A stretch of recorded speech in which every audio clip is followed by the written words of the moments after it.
a gente ia.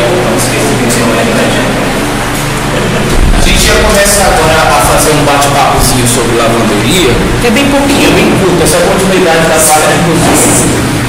Mas vou aproveitar para resgatar um pouquinho do que ficou lá em sala, porque as fotos de sala que eu mostrei para vocês, elas eram fotos de coisa muito antiga. E quem não estava a aula passada, gente? A aula passada eu apresentei vocês ao Pinterest, que é um aplicativo que ao mesmo tempo também é um site de coleção de imagens. E eu alertei que eu vou avaliar com olhos diferentes para quem criar um perfil que dá os painéis para se orientar.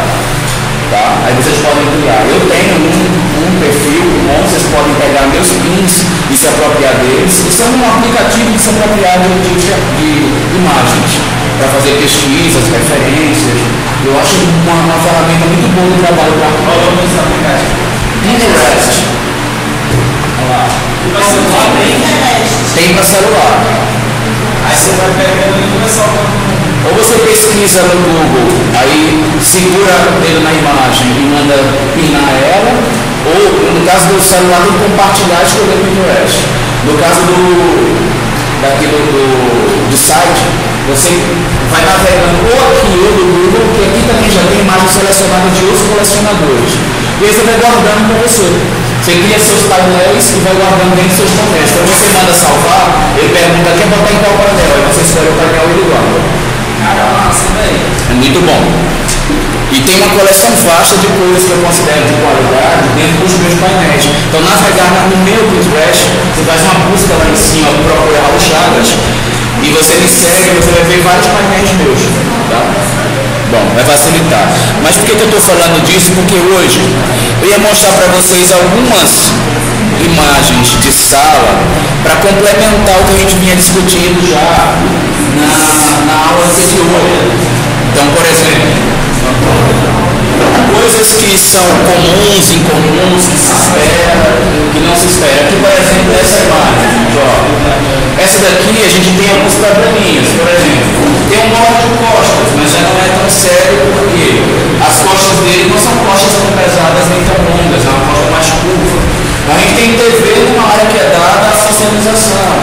Isso a gente só aceita em um apartamento pequeno. Uma casa grande, como vocês estão planejando, já não vai ser tão ideal que seja feito dessa maneira o projeto. Está melhor competindo com o ventilador. Vamos ver outros exemplos. Aqui, ó, a gente tem uma situação de socialização boa, porque as pessoas estão relativamente de frente, mas não estão totalmente de frente, né?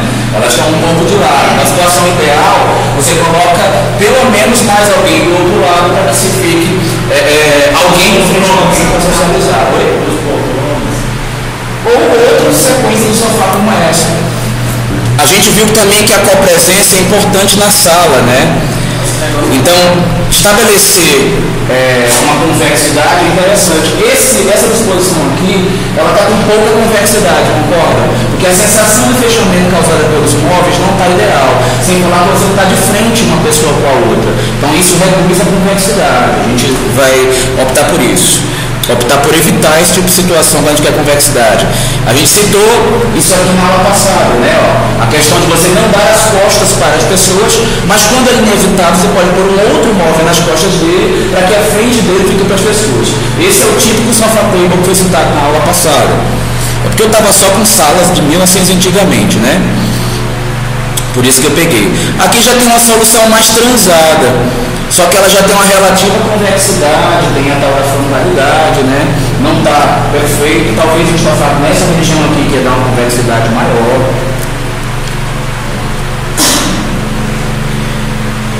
Bom, essa situação aqui eu já acho uma situação meio esdrúxula, né? Duas poltronas afastadas de longe para uma lareira, não rola muita socialização, né?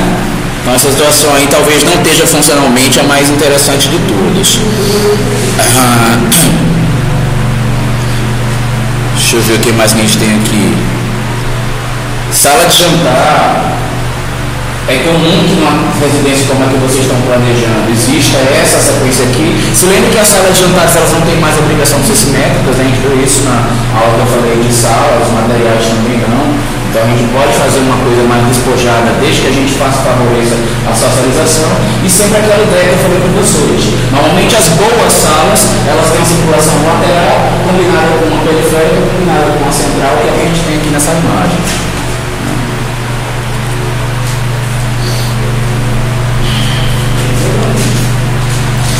Essa daqui tem uma super convexidade. Só que a gente tem um outro problema relacionado, pelo menos aparentemente pela foto, né? Apesar de ter uma convexidade muito boa, lembra daquela questão que eu falei de fazer com que os móveis não impeçam o acesso a outros móveis? Aqui é o próprio conjunto do sofá impede o acesso a ele. Ó. Até pelo lado, a única lateral, além da entrada aqui na esquerda, que poderia dar acesso a esse conjunto social, alguém colocou um outro móvel. Então o acesso a esse espaço aqui está difícil. Gente, cuidado de apresentação de vocês. Conseguir chegar no centro aqui, ou conseguir chegar na cortina porque o sofá não está encostado na janela, não é acessibilidade, tá? Acessibilidade é quando você proporciona rampas ou quando você mantém as coisas no mesmo nível.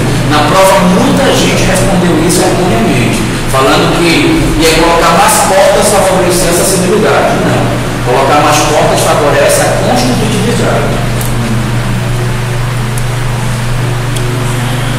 Deixa eu ver se tem mais alguma coisa aqui.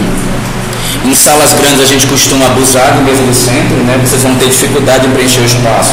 Não tem um dó de acrescentar outras salas, além da principal, mais uma área de trabalhar com mesas de centro bem generosas, porque eu imagino que vocês devem ter um repertório de lembrar de mesa de centro que é um quadradinho pequenininho, né? Esse padrão de sala que a gente está projetando, a mesa de centro é quase do mesmo tamanho que a mesa de jantar, ok? Isso é importante para vocês saberem. A diferença é a altura, mas o tamanho chega a ser próximo. Deixa eu ver o que mais que a gente pode aprender aqui dessas imagens. Ó, essa já é uma situação mais favorável, né? Ela está bastante sociável, com bastante convexidade e fechamento, e os acessos a essa área está bastante livre. Tem uma circulação lateral aqui para não impedir a socialização, né? Se esse for um local gelado, tem até uma atividade de atração, né? Só se for muito frio o local. A gente não considera não, sabe por quê? A mesa de centro seria um elemento que substituiria ele. Então ele meio que conversa como se ele fosse a tal da mesa do centro. Então, sim, a acessibilidade estaria prejudicada por conta do desnível. Esse seria um exemplo onde teria a redução da copresença pela redução de acessibilidade. Cara, 10 centímetros de desnível já representa 50% a chance de alguém querer utilizar um espaço. Então a acessibilidade conta muito para a copresença, tá? Mas ele já não só faz. Oi? Não só faz. Olha, eu também não sei porque eu não vi como é que é esse ambiente, o autor, mas me dá a impressão que é o que a Liane leu, tá? Que realmente tem um desnívelzinho para pisar nele e depois se lá. Se for o modelo de sofá, ainda assim, eu interpreto que ele está muito alto, ele está ergonomicamente inviável, tá? Não está uma solução mais funcional possível. Desculpa. É que eu achei. Não, eu não confundi você com ela, não. Eu confundi quem falou o assunto.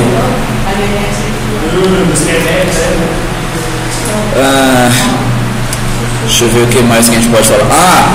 Essa solução de modular as mesas, em vez de fazer uma giga mesa, que é difícil transportar, que é pesada, é comum fazer modulações, porque se torna prático no dia a dia.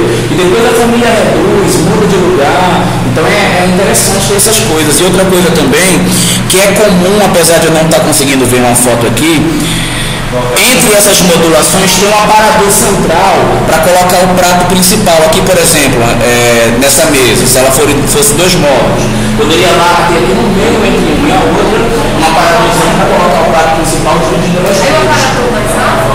Mais alto, mais baixo, vocês vão ver possibilidades aí. É mais comum que ele seja mais alto. Eu suporto a mesma cima, né?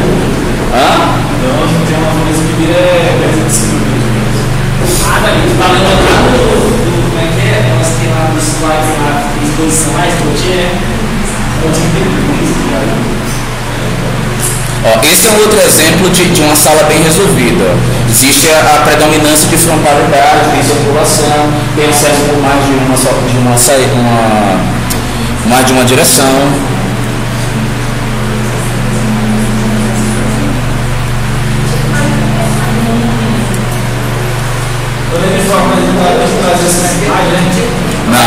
Não. Vocês vão falar o que vocês resolveram e o layout vai falar por si só a matéria física e o seu layout. Bom, acho que deu aqui. Eu vou fazer bastante força para imaginar. Deixa eu interromper aqui a aula de salas, tá?